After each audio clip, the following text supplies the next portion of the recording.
Assalamu alaikum everyone. I am Anmol from class center and today we are going to discuss about pronoun, that is second part of the speech.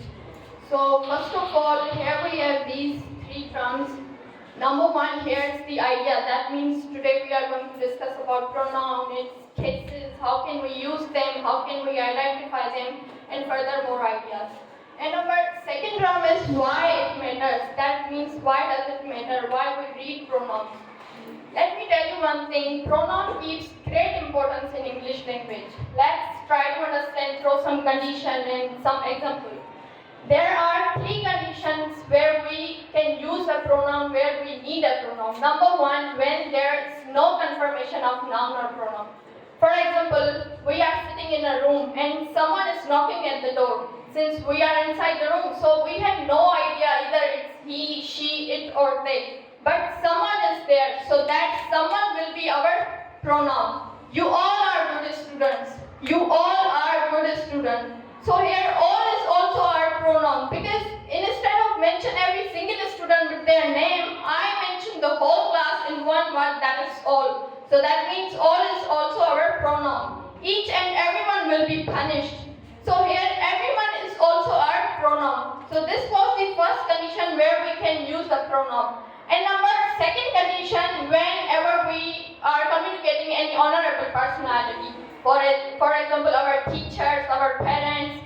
So the pronoun we usually use while communicating to them is you, sir, you are my ideal teacher, that you are my inspiration. So this is the second condition where we can use a pronoun. And third condition, when there is not any honorable personality and we have idea about noun. For example, Ali is my best friend. Ali lives in Karachi. Ali loves to play football.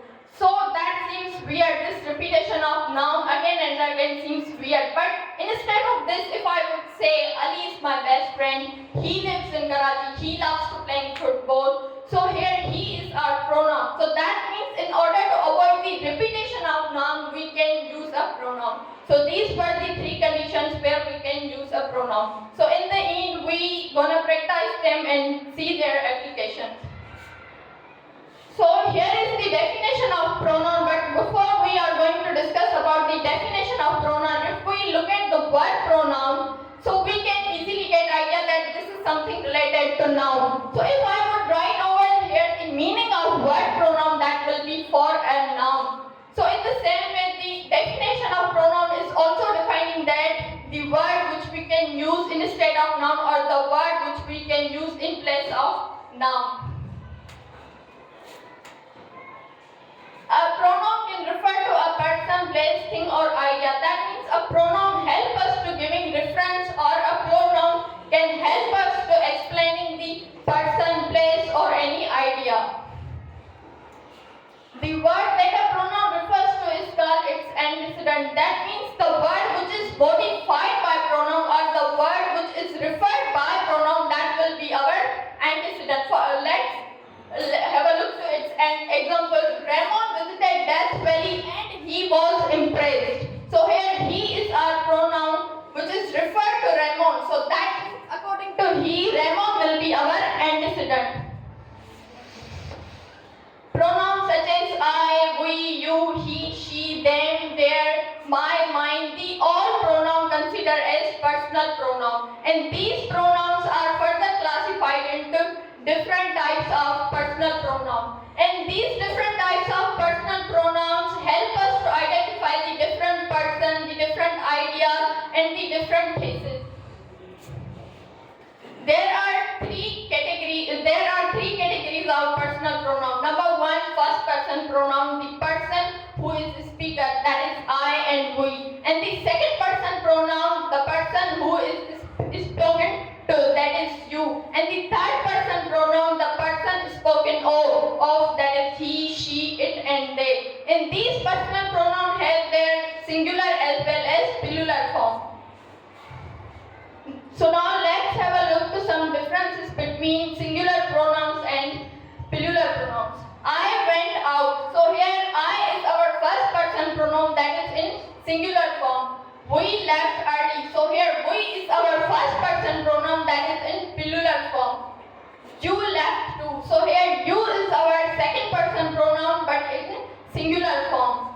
You are leaving. So here you is also our second person pronoun, but it shows plural form.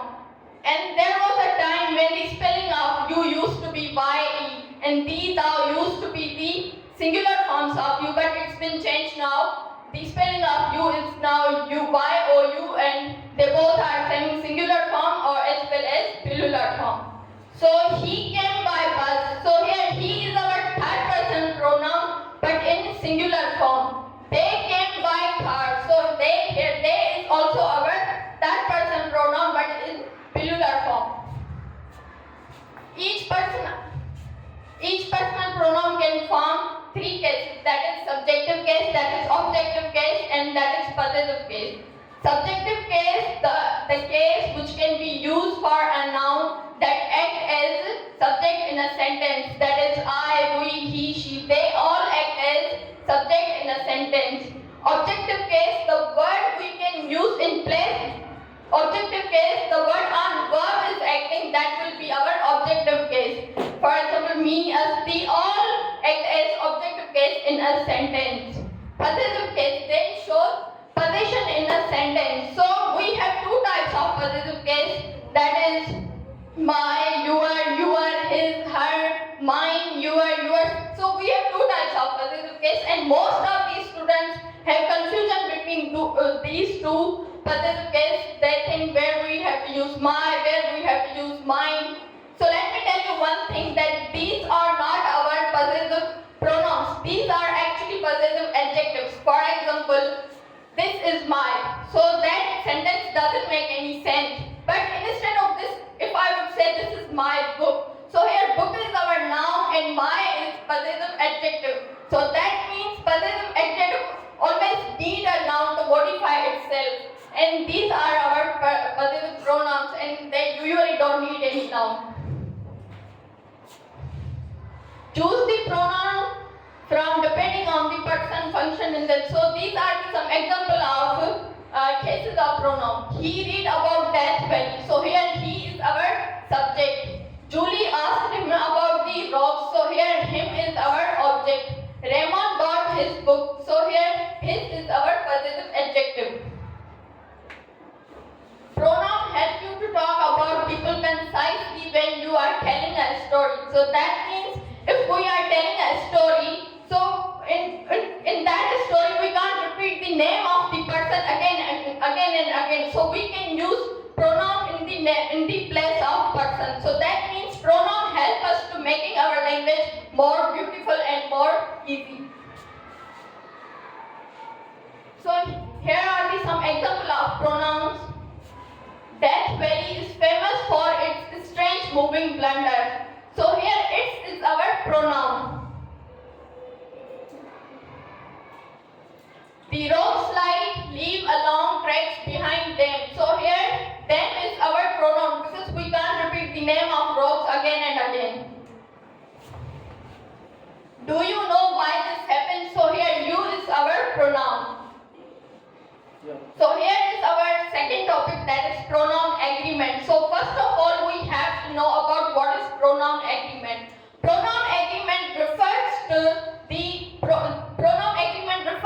pronoun we have used in sentence must be agreed or must be matched with its antecedent. So this topic is related to antecedent, and further more idea about this we are going to discuss in the lecture. And why does it matter? Pronoun antecedent, pronoun agreement antecedent help us to making sure that the pronoun we have used in sentence must be agreed with its gender, its number, its person. So here is the definition of antecedent. As I told you that the pronoun we have used in sentence must be agreed with its antecedents. That means we have to use the same gender as we use it in the sentence.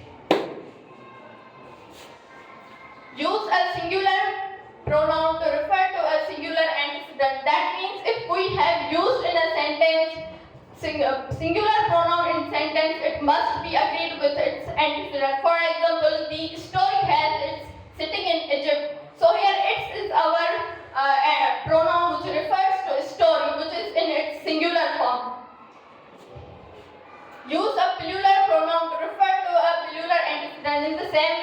have used plural pronoun in a sentence, so it must be agreed with its plural antecedent. For example, the characters have their motives for their murder.